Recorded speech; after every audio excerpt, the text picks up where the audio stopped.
Question, or you just want me to go ahead?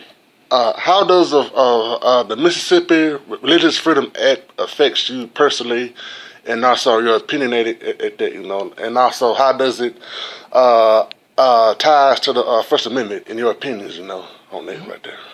So, I think this is a really difficult case because it involves the First Amendment rights not only of people with deeply held religious beliefs, but also people in the broader community. And so, obviously, the First Amendment allows for the freedom of religion and people to express those views and not be infringed upon.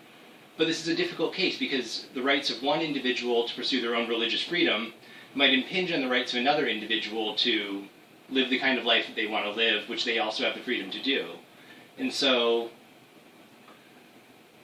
honestly, I'm not sure what the right answer is in this circumstance, right? Because you can see that each individual in this particular situation has their own rights, and then those rights come into conflict here, right? So whose rights should prevail? Should it be the person with a devout religious belief, or the person just trying to go about their daily lives?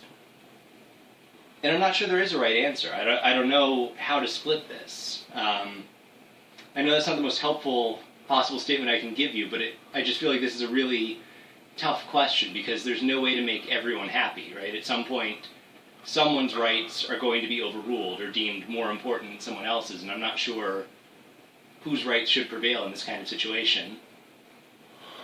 Okay. Well, do you think if there was a petition or anything, like how? Well, I mean, like, well, let's say, like, can it? Do you think that maybe it would affect businesses as well, like businesses, like let's say like weddings or a cab driver or personally, like I mean, like. So, what do you mean? Would this affect the ability of people to get married? Well, yeah, like like in the same Mississippi. Do you think so? Well, let's say like if a preacher says if he sees they are same sex, will he go crazy on that? You know what I mean?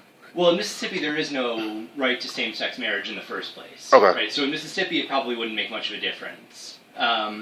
In a state that's allowed same-sex marriage, so same-sex couples could get married, then it certainly would have an impact, right?